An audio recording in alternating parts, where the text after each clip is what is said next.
Bueno, distinguidos amigos, bienvenidos, buenas tardes.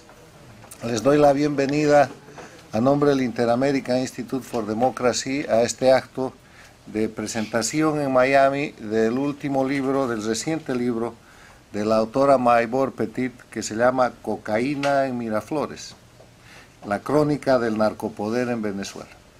Preside el evento el periodista y escritor don Carlos Alberto Montaner, presidente del Inter-American Institute for Democracy. Está la autora, nuestra invitada de honor, doña Maybor Petit.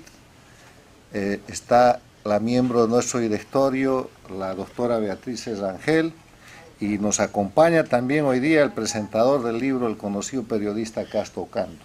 Sean todos ustedes bienvenidos a toda la ilustre visita que tenemos hoy día.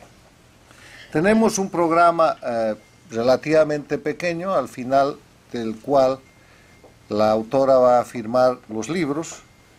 En primer término, doña Beatriz Rangel va a hacer una introducción, después el libro va a ser presentado por el periodista Castro Ocando, vamos a escuchar las palabras de la autora Maybor Petit y vamos a tener unos comentarios finales a cargo de Carlos Sánchez Versaín. Invito a doña Beatriz Rangel a hacer uso de la palabra. Muchas gracias, Carlos. Buenas tardes y bienvenido al Inter-American Institute for Democracy. Mis reflexiones las voy a girar alrededor de tres preguntas. La primera, por supuesto, es ¿quién es Maybor Petit? La segunda es ¿qué plantea ella en su obra Cocaína en Miraflores? Y en tercer lugar, ¿cuál es el valor práctico de esa obra?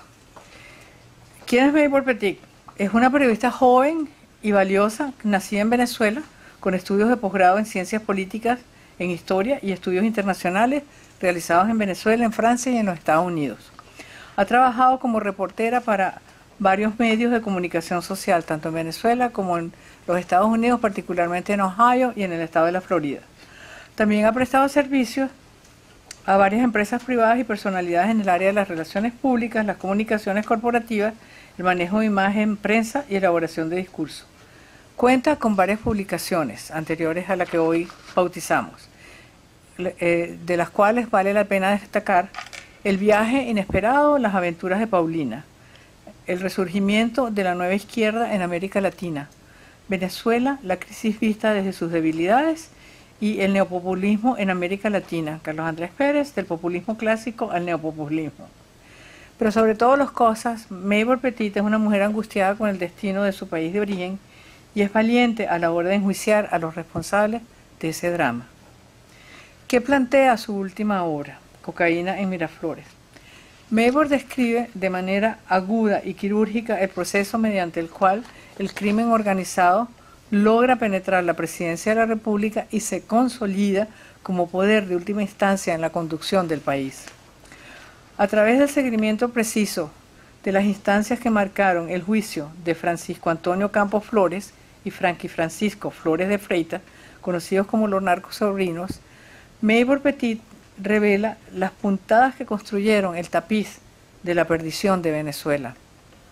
Se trata de un libro que me atrevo a decir partirá la historia del proceso bolivariano en dos etapas. La primera, el totalitarismo destructor, y la segunda, que yo llamo el Estado mafioso. Efectivamente, el proceso bolivariano se inicia con un diseño forjado en las aguas del Caribe, luego de muchos años de observación del desarrollo político latinoamericano. Fidel Castro llevaba varias décadas intentando inocular el germen de su revolución en países de América Latina, que él consideraba estratégicos para avanzar la causa del totalitarismo. Ninguno de esos países en que él intentó manipular aceptó la vía de las armas. Y es entonces cuando él se plantea un cambio estratégico para iniciar la participación en procesos electorales. Una vez alcanzado el poder por la vía electoral, el régimen procubano se encargaría de desensamblar todo el marco institucional democrático para eternizarse en el poder. Este proceso en Venezuela marcó el periodo de 1998 al 2013.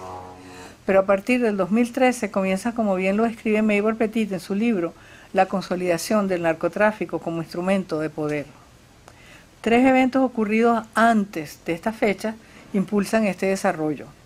Uno es el acuerdo que celebró el expresidente Hugo Chávez con las FARC, las Fuerzas Armadas Revolucionarias de Colombia, ocurrido en el año 2004. El segundo evento es el estrechamiento de las relaciones con Irán, que lleva a la utilización de PDVSA como plataforma para burlar las sanciones que Occidente le había impuesto a ese país. Y luego, por supuesto, con el know-how operacional que se obtuvo, también se usó PDVSA para burlar las sanciones que se le impusieron a Rusia. Y el tercer evento es la invitación que le hace el comando del gobierno de Venezuela al crimen organizado para constituir los comités de defensa de revolución en los barrios. Estos 3 eventos son los pilares en que se asienta la penetración del narcotráfico y otras actividades delictivas en el aparato del Estado venezolano. Todo esto figura en el trasfondo de los diálogos entre los personajes que protagonizan el libro Cocaína en Miraflores. También está dibujado este proceso en el libelo de la demanda de la Fiscalía de Nueva York contra los narcosobrinos. Mi tercera interrogante: ¿qué valor práctico tiene el libro de Maybor Petit? Para nosotros los venezolanos que estamos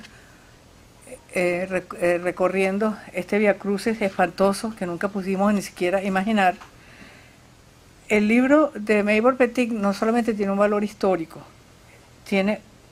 ella nos aporta en su libro un instrumento valioso para iniciar el camino de rescate, no de Venezuela, que ya está perdida, sino del continente entero, porque hoy Venezuela es el centro de comando del crimen organizado, transnacional que opera en todas las Américas.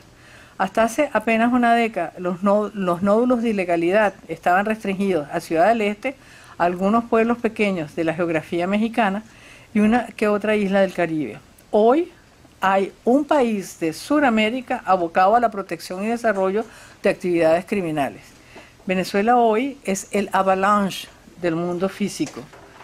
Y tal como una pista que recibiera un detective del FBI llevó a los países industrializados a destruir a Avalanche, que era el Amazon.com del crimen organizado, el libro de Maybor Petit nos indica cómo combatir el mal que agobia a nuestro continente. Y la clave reside en darle a Venezuela un tratamiento policial.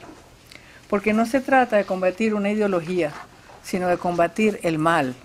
No se trata de sustituir un régimen equivocado y corrupto. Se trata de apresar delincuentes. No se trata de combatir malas políticas públicas, sino de proteger a la población civil de un exterminio criminal. Y gracias a Maybor contamos ahora con suficiente información para asistir a un fiscal de este país en la creación de un libelo que enjuicia a los gobernantes de Venezuela por los preceptos de la Convención de las Naciones Unidas contra el Crimen Organizado Transnacional, o en corto, la Convención de Palermo. El Inter-American Institute for Democracy, bajo el liderazgo de nuestro director ejecutivo, Carlos Sánchez Berzaín, inició el estudio del caso de Venezuela bajo la Convención de Palermo desde el año pasado. Y tanto él como el resto de la Junta Directiva laboramos para alcanzar la meta de enjuiciar a los gobernantes de Venezuela por su contribución al desarrollo del crimen organizado transnacional. Maybor, gracias por tu contribución al logro de este objetivo.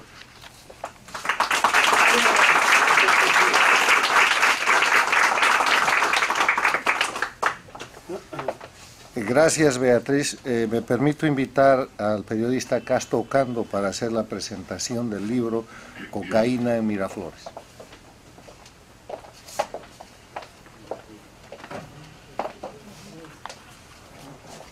Buenas tardes. En primer lugar, gracias al Inter-American Institute for Democracy por este tipo de eventos.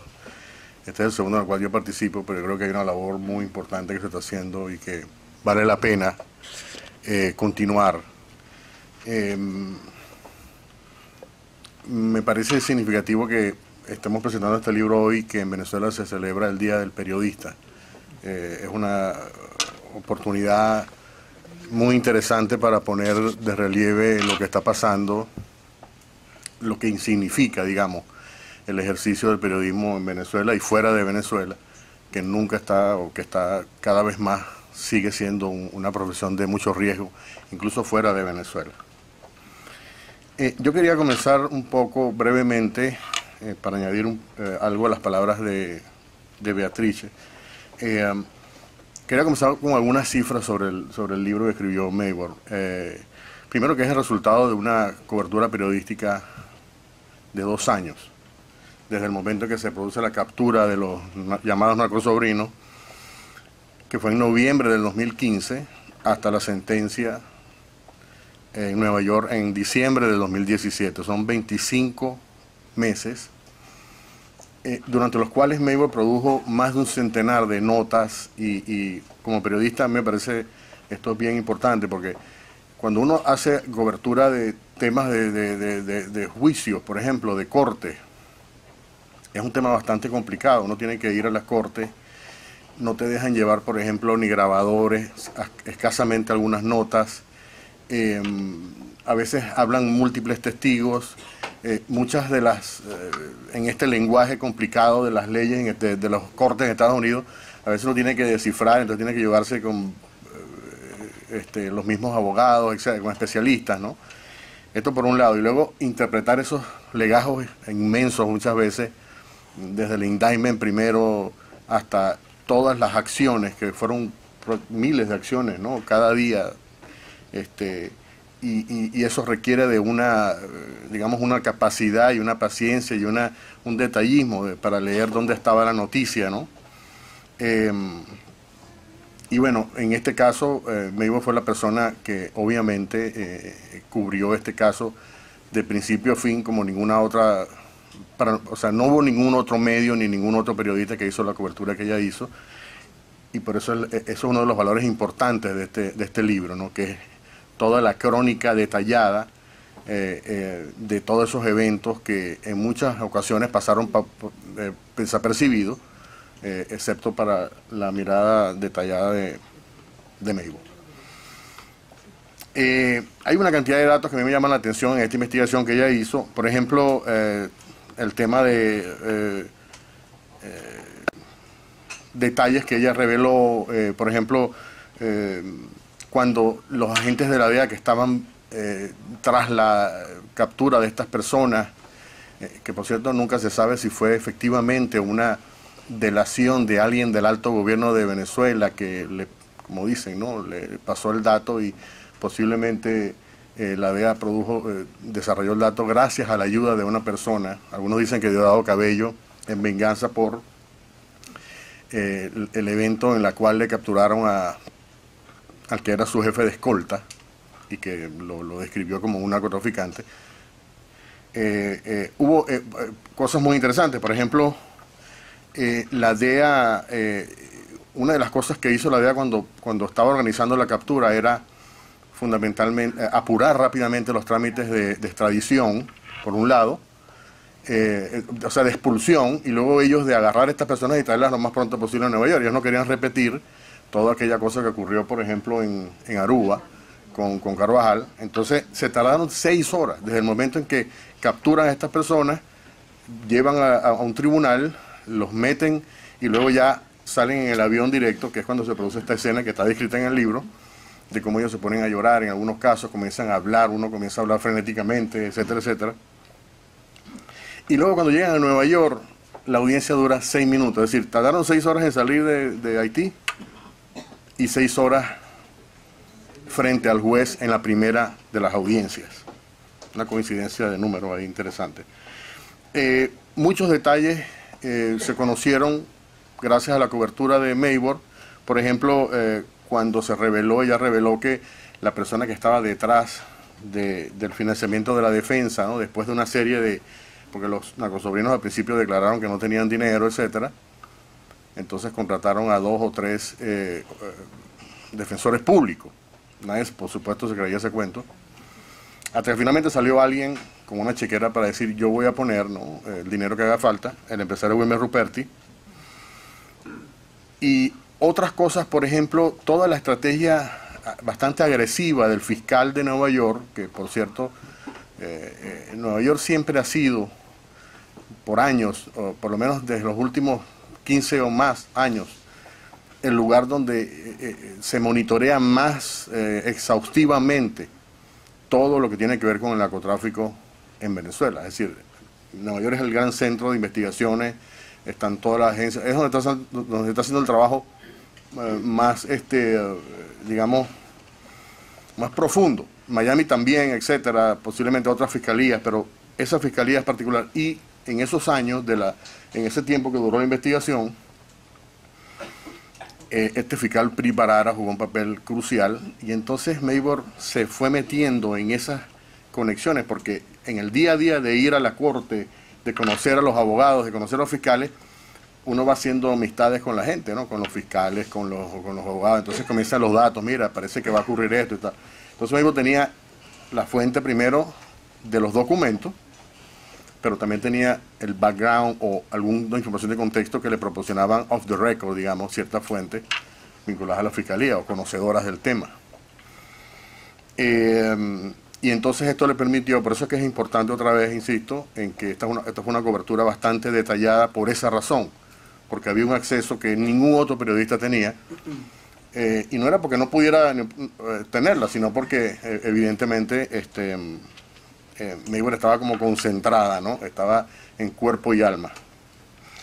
Y una de las estrategias, por ejemplo, este fiscal reunió enormes cantidades de evidencia, ¿no? Él quería probar que estas personas no solamente no eran inocentes ni ¿cómo se llama? No eran primerizos, sino que eran avesados negociantes en este terreno y querían hacer realmente, tenían unas ambiciones tremendas, ¿no? Y la fiscalía la defensa quería probar obviamente lo contrario. Y fue una de las teorías que ellos quisieron imponer, la defensa. Una de las cosas claves que Maybor revela, está en el libro, es que fue un elemento, por cierto, del fiscal que quería probar, era que los narcosobrinos operaron de una manera que Maduro tenía que haberle dado la aprobación, o tenía, digamos, algún tipo de visto bueno, ¿no? O de imprimatur, como diría la palabra latina antigua. Y esto naturalmente fue utilizado por la Fiscalía como elemento fundamental, y bueno, hubo una cantidad de evidencias, muchas de los testigos presentados por la Fiscalía fueron cuestionados severamente, pero se impuso finalmente toda esta forma todos estos elementos que fueron reunidos pacientemente por la Fiscalía para mostrar que esta era una cosa mucho más. Por ejemplo, una de las cosas que se probó es que estos dos narcosobrinos tenían relaciones con otros capos importantes en Venezuela. Hay un tipo que se llama Hermádora González Polanco, o había otro,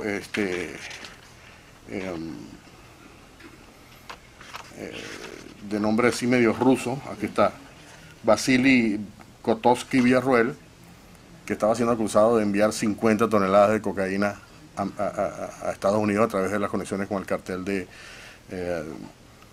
los Zetas. No voy a ampliar, porque ya lo hizo Beatriz, sobre el tema de la trayectoria de Maybor. Lo único que puedo decir es que conozco a Maybor porque estudiamos juntos en la Universidad del Zulia hace, no voy a decir cuánto tiempo, ¿no? Coincidimos, por ejemplo, en el Universal, ya trabajó en el Universal, en el Nacional, después aquí trabajamos en muchos proyectos, por ejemplo, en Vértice News, un portal del cual yo soy editor.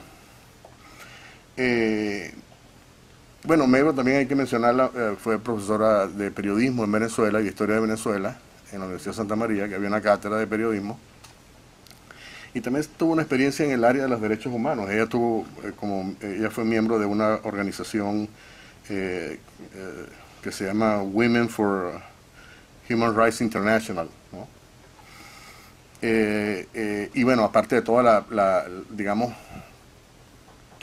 la trayectoria académica, que es interesante porque a uno como periodista no le da tiempo de reforzar o de tener, digamos, ese aparato crítico que te proporciona el estudio académico, pero bueno, ella tuvo afortunadamente el tiempo y la posibilidad de hacerlo.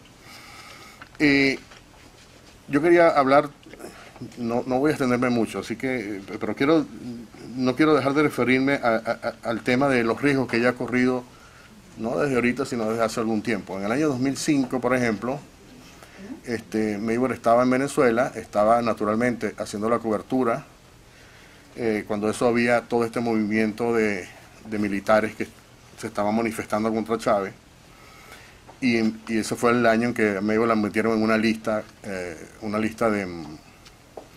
de periodistas conectados con militares opositores, porque ella estaba naturalmente cultivando fuentes entre esos grupos descontentos de los militares. Entonces tuvo que salir de Venezuela, y la razón por la cual llega aquí después, ella había estado antes aquí, pero se devolvió, o sea, quería seguir en Venezuela, pero ya ese evento, le pusieron una lista negra, la comenzaron a perseguir fuertemente, y entonces ella decidió venirse, y bueno, eso es, digamos, la primera experiencia que ella tiene con el tema de la persecución.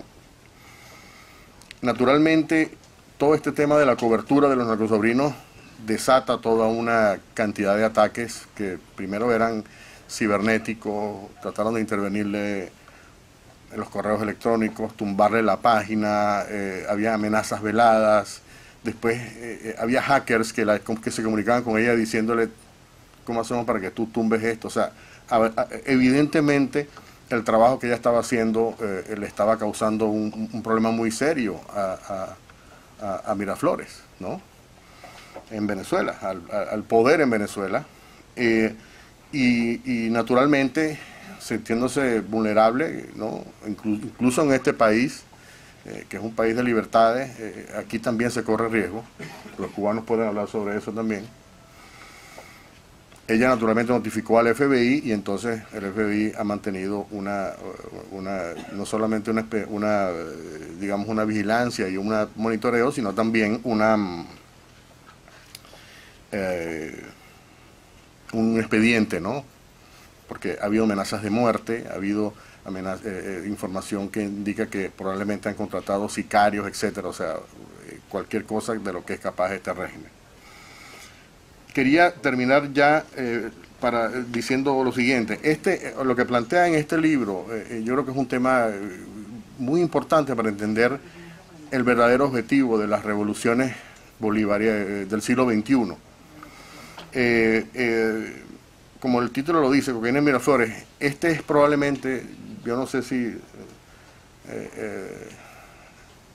Carlos Alberto Montaner puede saber más, pero yo no recuerdo un país en América Latina cuyo gobierno haya estado controlado o manejado por personas vinculadas al narcotráfico como ocurre con Venezuela ahora. Si ha existido en el pasado. Probablemente en Haití, pero sin las ramificaciones regionales, ¿no?, que ocurren con Venezuela. Pero yo creo que esto es, en mi opinión, ya no es solamente un tema circunstancial, ¿no?, de unos muchachos que quisieron enriquecerse. Uno de ellos dijo que quería reunir lo suficiente para venir a pasar el resto de sus días en Estados Unidos. Una cosa absolutamente, ¿no? Sí. Pero lo que quería señalar ya para terminar es el hecho de que estamos en una situación de gobierno donde el narcotráfico, el narcolavado y las relaciones criminales juegan un papel fundamental. Ahí, este libro coincide con otro libro que a mí me parece que es tan importante, digamos, coinciden mucho, que es el libro que escribió otro amigo periodista, Leonardo Coutinho, en Brasil, que se llama Chávez el Espectro, que básicamente narra cómo, entre otras cosas, hay una vinculación operativa, ¿no?, de, por ejemplo, gobiernos como el de Bolivia, y Carlos Sánchez sabe mejor que nadie, transportando droga en aviones militares desde La Paz hasta Caracas, ¿no?, en una cosa que ha ocurrido por años. Evo Morales, no sé cómo se llama el Palacio Presidencial en La Paz. Palacio Quemado. El Palacio Quemado, entonces sería el Palacio Quemado a Miraflores. Y la misma cosa se ha detectado, por ejemplo, con Nicaragua, con El Salvador. Ha habido en algunos momentos, algunos episodios con Ecuador, cuando estaba Correa. Y la preocupación principal, ¿no?, y esto para cerrar, es que me parece que este fenómeno no es una cosa casual, sino que está dentro de la concepción ideológica de cómo estos nuevos regímenes están planteando la toma del poder y la perpetuación en el poder a largo plazo. Están echándole mano no solo a la corrupción, que es una cosa pues, probablemente más tradicional, sino al tema del negocio, del narcotráfico y de las estructuras, porque no es solamente narcotráfico, sino lavado de toda esta estructura a través de organismos como PDVSA, etcétera, y a través de entidades del gobierno, hasta el Banco Central de Venezuela. A mí me parece que esto es una situación muy, muy peligrosa, y yo creo que esto es una situación en la cual hay que enfrentarlo tarde o temprano con determinación, y yo creo que el libro de Maybor contribuye como poco esfuerzo a esta manera de enfrentar. Gracias.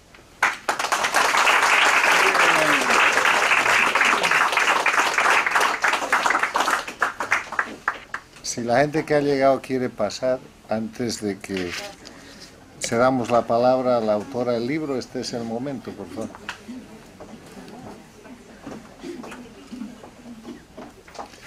Voy a invitar a doña Maybor Petit, autora del libro Cocaína en Miraflores, a hacer uso de la palabra.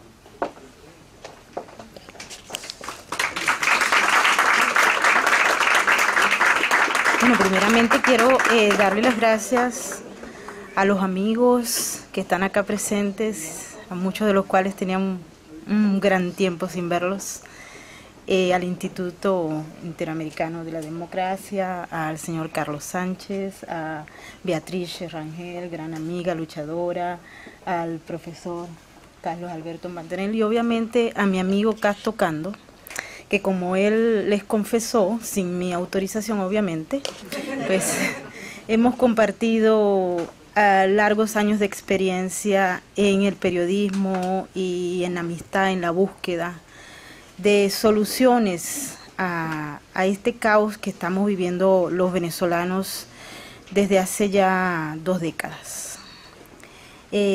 Cuando empezamos a trabajar el tema del narcotráfico, obviamente ya sabemos por la historia triste de América Latina y de las vinculaciones que permanecen intactas entre las estructuras criminales y algunos gobiernos, pues nos pensamos, bueno, ¿qué hacemos, no? Es la oportunidad de hacerlo, hay que averiguar, investigar. En Venezuela es una tarea titánica, puesto que el gobierno tiene un control casi absoluto de la información, pero en los Estados Unidos se ofrecen grandes oportunidades para averiguar, especialmente cuando se empieza a conocer la estructura a través de la cual se maneja la información y fuentes que se van cultivando en la medida en que uno va trajinando en el quehacer del periodismo. Y bueno, tocó una oportunidad, se está buscando desde hace más de 14 años. Se viene especulando que había una relación entre el narcotráfico y el poder político en Venezuela. Una parte de la sociedad decidió negarse a creerlo. ¿Cómo se negó a creer lo que estaba ocurriendo con la pérdida de libertades y del Estado de Derecho? Así ocurre en buena parte de las sociedades que han experimentado estos fenómenos. Recuerden la Alemania nazi, la gente se niega a creer porque es muy cómodo no creer. Y el trabajo del periodista, el trabajo de las personas que luchan, que hoy en día pues constituyen un enorme ejército y que tratan de averiguar qué es lo que ocurrió y qué es lo que está pasando para explicar el caos que vivimos. Y así pues empezamos a buscar cómo evidenciar, porque el problema está en cómo evidenciar y acabar con la especulación, que es el elemento, el alimento de la propaganda del régimen chavista para eliminar a aquel que está tratando de evidenciar. Y eso pues nos pasa a los periodistas y nos pasa a todo aquel que anda metiendo la nariz donde el régimen no quiere que se huela, ni que se sienta, ni que se diga. Y creo que he sido afortunada, puesto que tanta averiguación y tantos mecanismos que uno buscaba, fuentes, tratar de solicitar información, entrevistas están vedadas por parte del régimen, y si se las dan, pues lo que hablan son puras mediocridades y pistoladas que no tienen sentido ni siquiera reseñarlas. Pero ¿cómo evidenciar? Y apareció el caso de los sobrinos, porque la intención inicial era justamente cómo averiguar esa relación que se fue estrechando y que se fue develando entre el poder político venezolano, sea este del régimen de Hugo Chávez o de Nicolás Maduro, y las organizaciones criminales internacionales. ¿Cómo probar la naturaleza del régimen? ¿Cómo buscar evidencia real?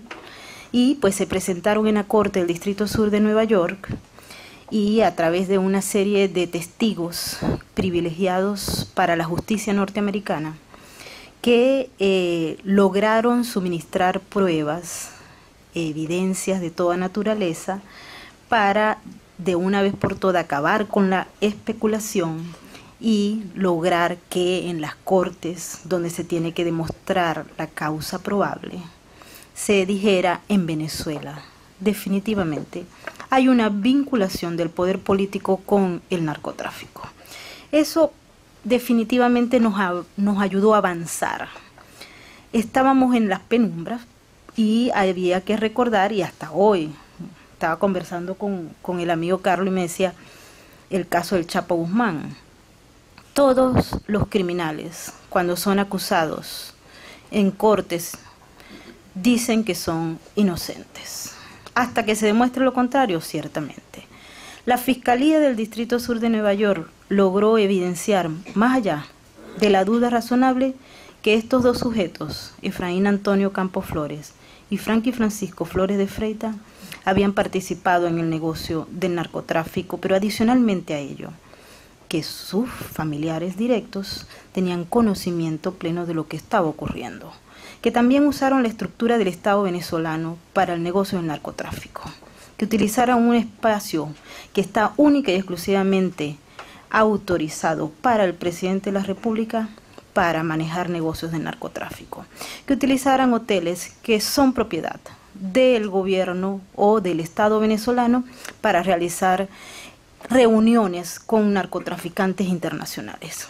Es decir, quedó develada esa estructura, esa naturaleza que no quería, que estaba prácticamente oculta y que el régimen utilizaba muchísimo dinero y un enorme ejército de servidores para tapar, para acabar y para acabar con la reputación de todo aquel que está intentando evidenciar. Yo no sé si ustedes recuerdan cuando se dio a conocer este asunto de los sobrinos de la pareja presidencial, que empezaron todos los voceros, entre ellos Diosdado Cabello, Tania Díaz y la misma Cilia Flores, pero en un inicio no, eso fue un secuestro de la DEA, son unos muchachos inocentes, pobrecitos ellos, nunca han tenido nada que ver con el narcotráfico. Inclusive Diosdado Cabello dijo: ¿por qué se regresó la avioneta, el avión con los otros pasajeros y solamente dejaron estos dos? Obvio, es un secuestro de la DEA.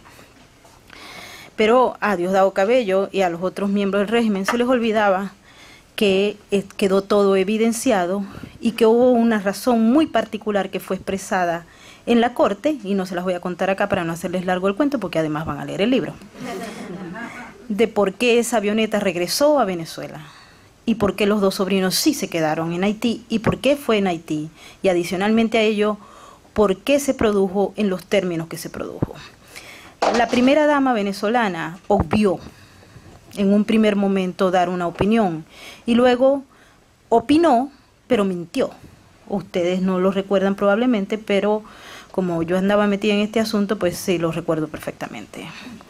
Ella habló que luego que la justicia se impusiera, ellos iban a presentar las verdaderas evidencias, cosa que nunca ocurrió, porque las verdaderas evidencias fueron presentadas frente a un jurado que estaba constituido por 18 personas neoyorquinas que nunca habían oído, bueno, supuestamente, hablar de Venezuela, que no tenían la más mínima idea ni siquiera dónde Venezuela quedaba, y que estaban comprometidos con la ley y el orden para establecer un veredicto que tuviese apegado a la ley de los Estados Unidos, y así se dio.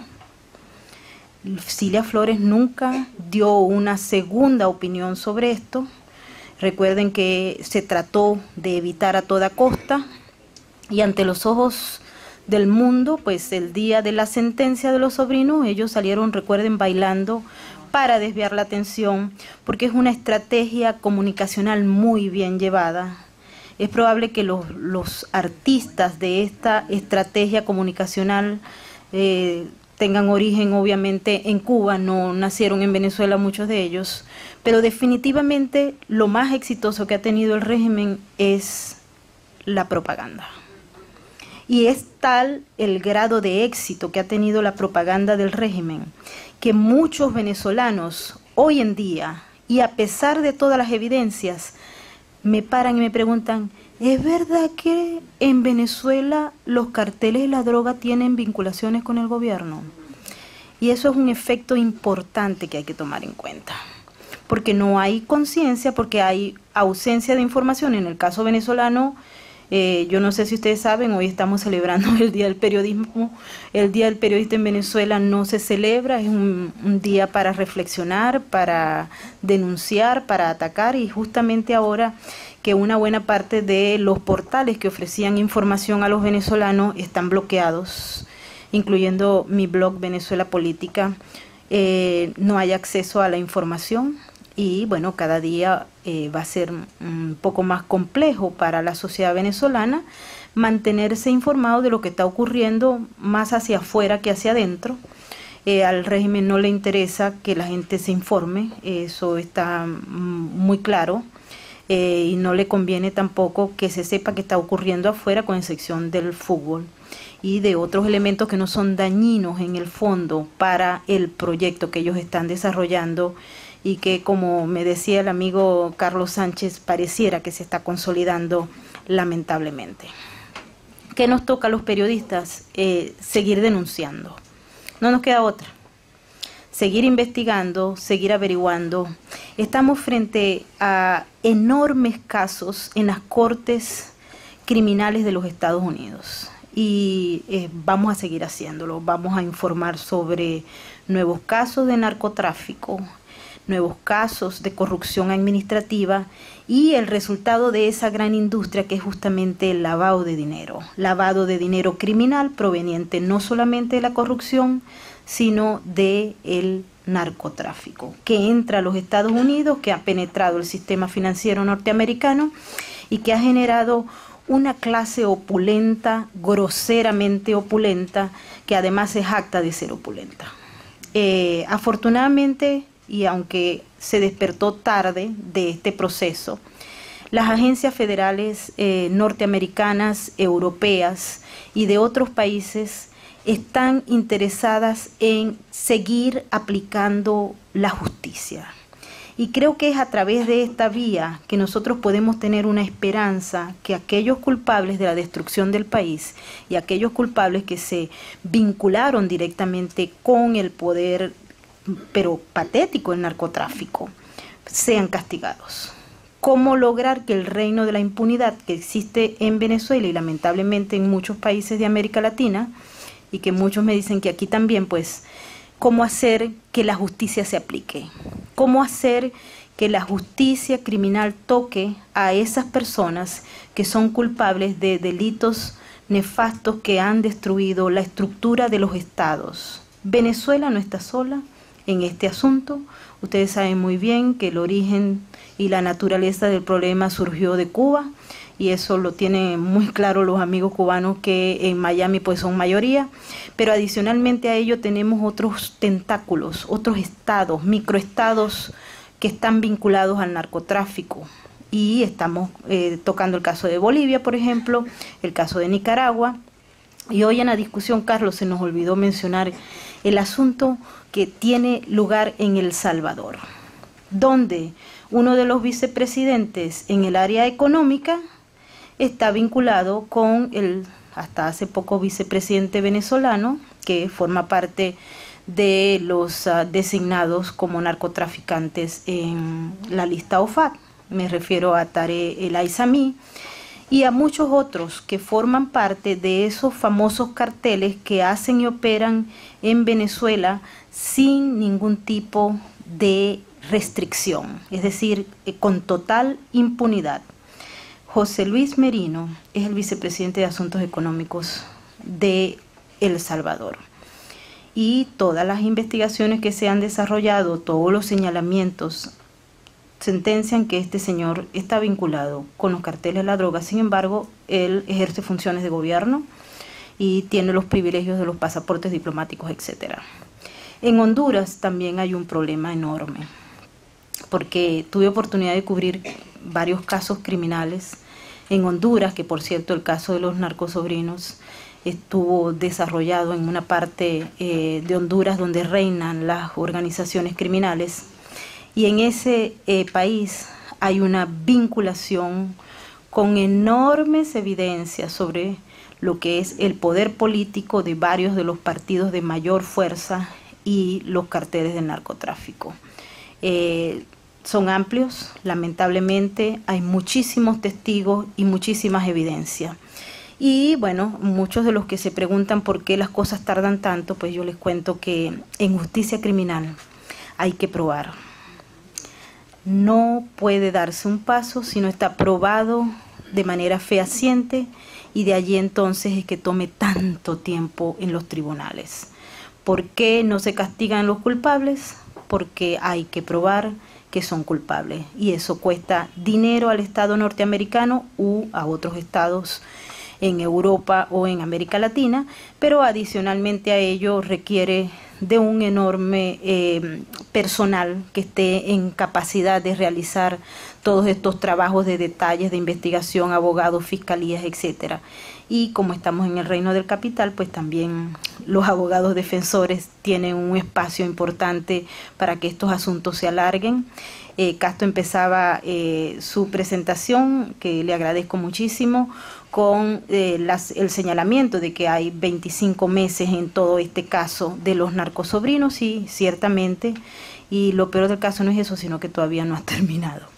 No ha terminado porque los abogados defensores de los sobrinos de la pareja presidencial, quienes se encuentran en este momento cumpliendo una pena de 18 años en una cárcel que está cercana a Orlando, pues siguen apelando, siguen generando recursos que son muy bien pagados, lamentablemente, por un empresario ligado a la pareja presidencial venezolana, que es Wilmer Ruperti.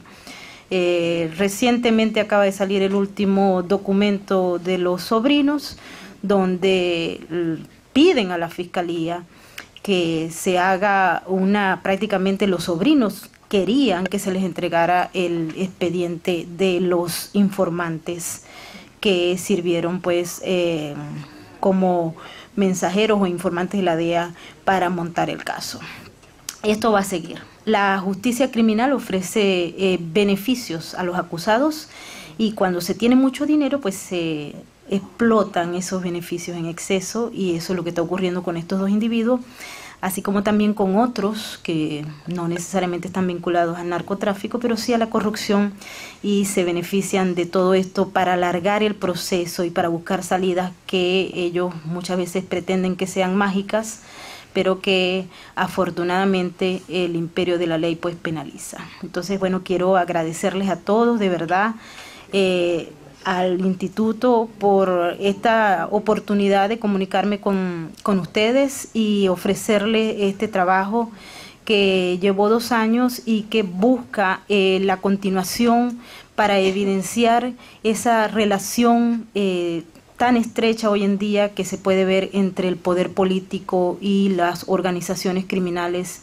en Venezuela y lamentablemente en América Latina.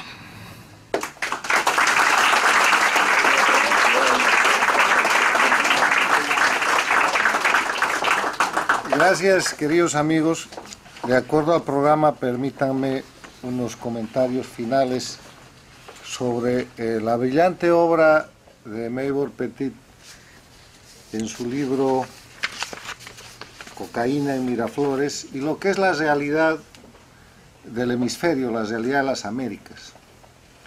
Este trabajo extraordinario que presenta hoy día Maybor, resultado de su persistencia, de su perseverancia, de su alta capacidad profesional de periodista, tiene que ver con un caso que pone en evidencia en los tribunales de Estados Unidos la vinculación del poder político dictatorial de Venezuela con el narcotráfico a través del caso que ha terminado denominándose el de los narcos sobrinos.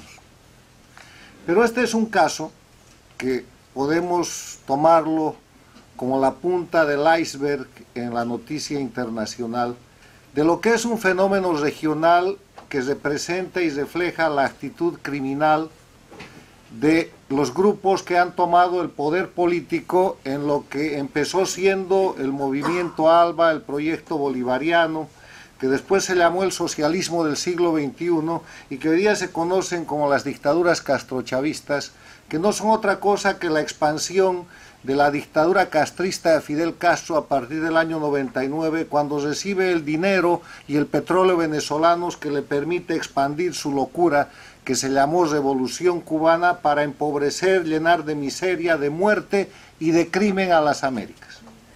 En ese escenario, lo que ha logrado el castrochavismo es construir un grupo de países que no son democráticos, que son dictatoriales, pero que han rebasado el límite de la política para actuar en el campo de la delincuencia organizada transnacional, teniendo el narcotráfico como uno de los delitos fundamentales o uno de los delitos más visibles de los que cometen, porque cometen delitos de lesa humanidad, apresan, torturan, violan los derechos humanos, asesinan, como ha sucedido el año pasado en Venezuela, sucede ahora en Nicaragua y ha sucedido hace unas semanas en el Alto de La Paz con un estudiante universitario.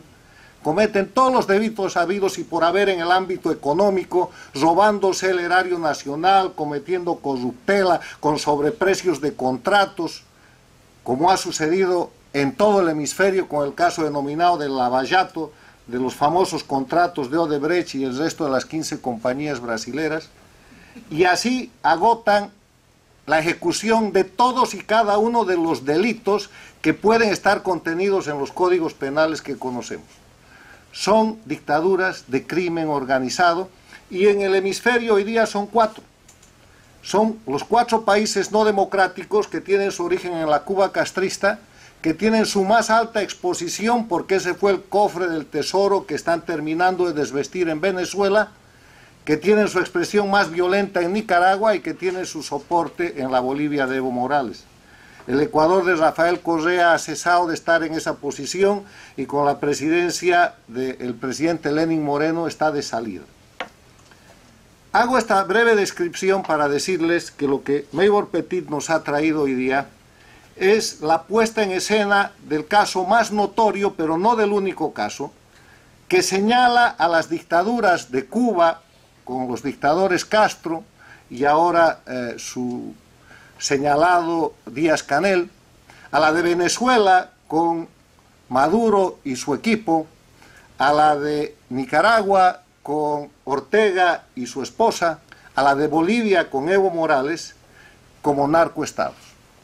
Un narcoestado es un neologismo que describe a los países cuyas instituciones políticas están influenciadas de manera importante por el narcotráfico y cuyos dirigentes son al mismo tiempo funcionarios gubernamentales y miembros de las redes de producción o tráfico de drogas narcóticas ilegales, amparándose en sus potestades legales para la actividad criminal.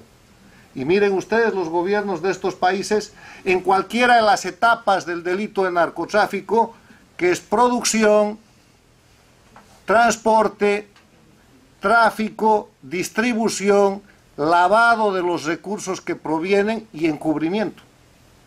Y encontrarán el liderazgo de la Cuba castrista, encontrarán en el ámbito de la producción a los cocaleros liderados por Evo Morales en el trópico de Bolivia y a las FARC de Colombia, encontrarán en el eje de comercialización a la Venezuela de Chávez y Maduro, con un hub, con un eje de comercialización que allí se ha construido, y en centros de lavado de dinero, de nuevo Nicaragua, Cuba, y por el otro lado, en el tiempo de Correa, un centro de tráfico y exportación de droga que convirtió al Ecuador.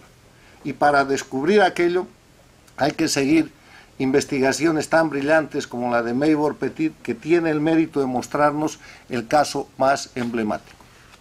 Para terminar, dando algunos datos nada más de que lo que estamos presenciando hoy día es la presentación de uno de los libros más importantes que señala a las dictaduras de crimen organizado de Cuba, Venezuela, Bolivia y Nicaragua como narcoestados.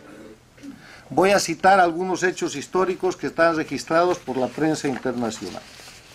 En el tema de Venezuela, además de este caso, ustedes tienen el caso no menos notable del Pollo Carvajal, donde se hizo una verdadera operación de Estado para librarlo de las manos de la DEA, sobre la que han escrito Maybor Petit y Casto Caldo en diferentes crónicas e investigaciones, y ha reflejado la prensa internacional.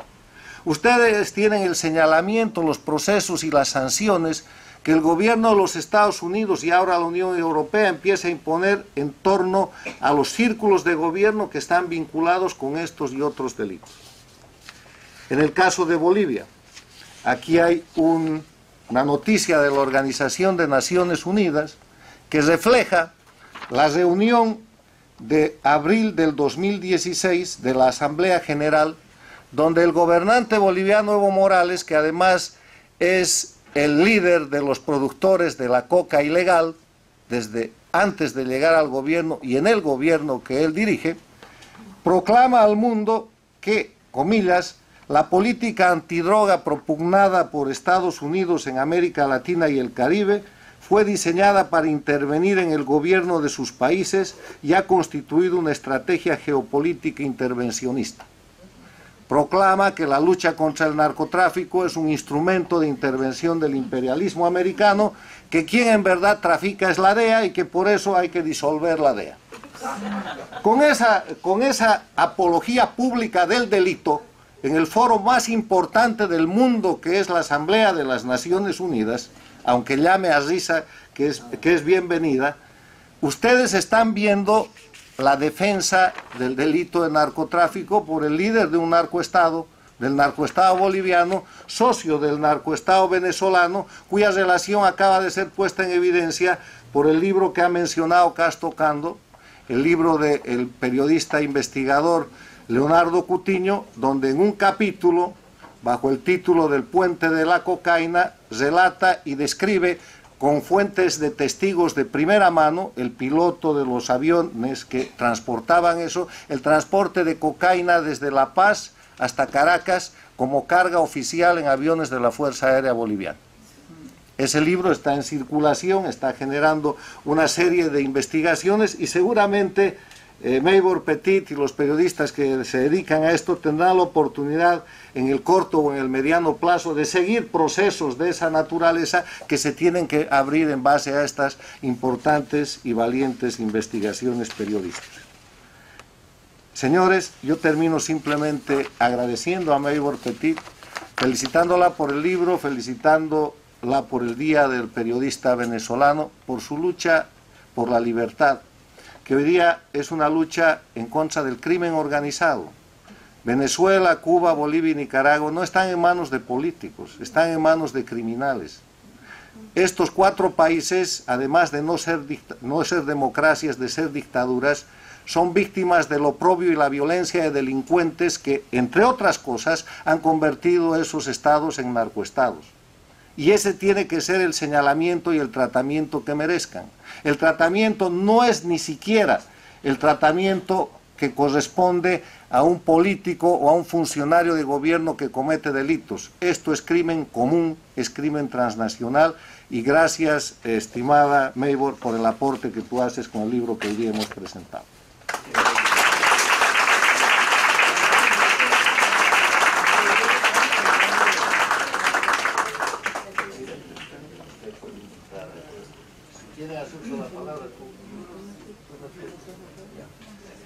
Si quieren hacer algunas preguntas, voy a ceder la palabra a 5 personas. Les ruego que sean preguntas, no alegatos ni discursos, y la autora o cualquiera de las personalidades aquí presentes van a contestar.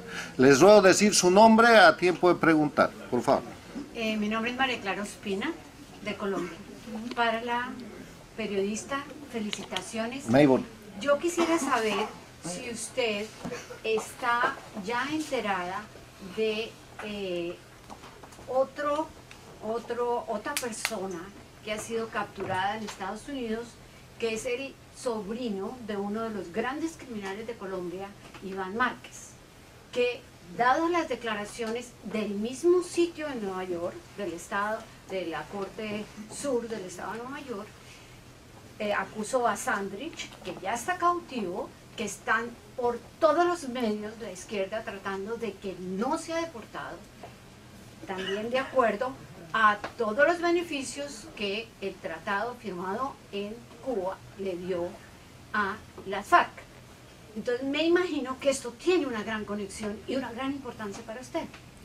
Sí, Gracias. bueno, sí, ciertamente en el caso de Marlon Marín, él fue capturado por agentes de la DEA y de la Policía Antidrogas colombiana, pero posteriormente él decidió colaborar con la justicia norteamericana y probablemente las declaraciones y evidencias que ha suministrado este individuo que ya está en Nueva York y que ya fue presentado en la corte, vayan a servir para ilustrar otros casos criminales que están en camino.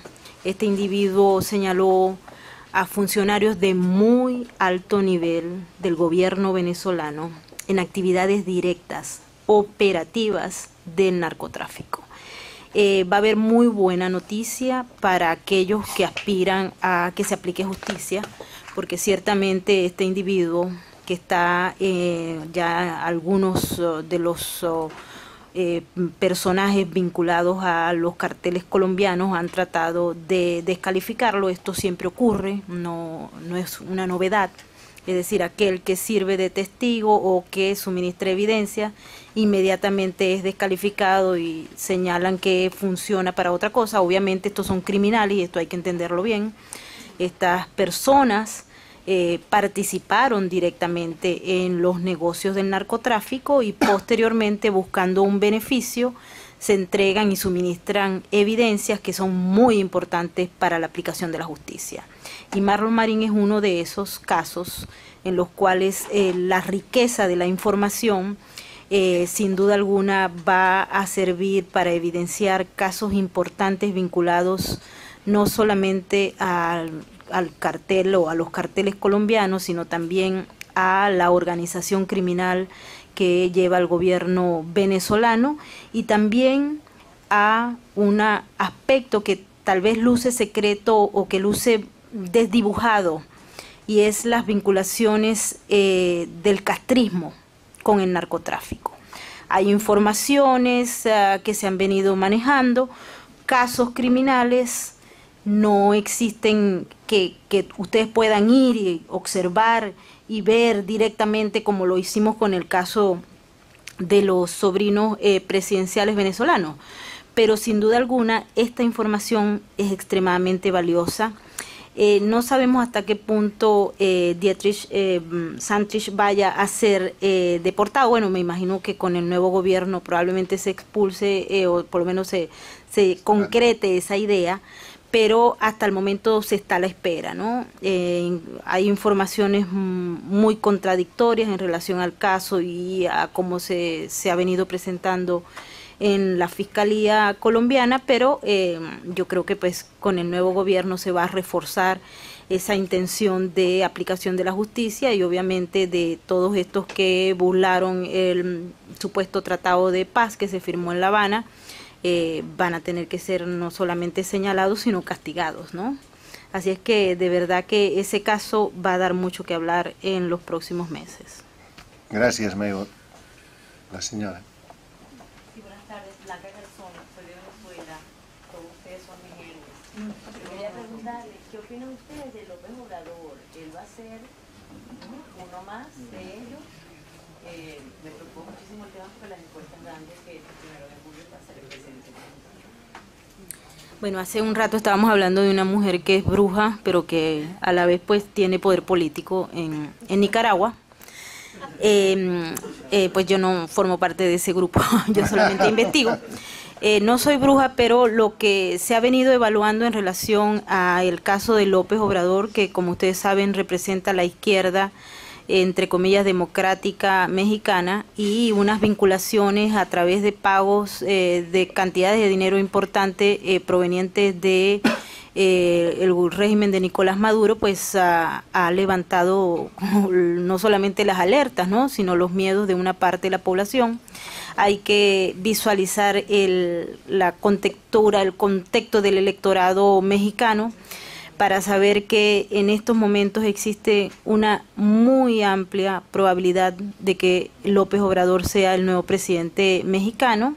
Él se ha venido presentando de una manera bastante moderada. Hay muchos analistas que señalan que puede ser una especie de Humala, un hombre que no va a darles riendas sueltas a el modelo del llamado socialismo del siglo XXI en México, entre otras cosas porque existe unos compromisos y unos intereses que son muy fuertes, y muchos creen que él no estaría en capacidad de tumbarlos. Recuerden que en México, así como lo observamos todos los días, hay una enorme operación de carteles de las drogas en buena parte del territorio mexicano. También hay una base de empresa privada importante que tiene vinculaciones con el gobierno, por ejemplo, de los Estados Unidos o Canadá, acuerdos comerciales, y eso pesa dentro de esas negociaciones que vayan a tener lugar. Hay muchos, y yo de verdad pues tengo la esperanza de que se produzca de esa manera, que López Obrador, de llegar a ser el presidente, que tiene, como les repito, muchísimas posibilidades, pues se mantenga en una línea de la izquierda moderada y no llegue a la radicalización que se presenta en los otros modelos de gobiernos de izquierda en América Latina. Gracias, México. Bueno, gracias a ustedes, porque en vez de 5 han sido 2 preguntas. La autora está lista para firmar los libros que están ahí a su disposición. Muchas gracias, buenas tardes.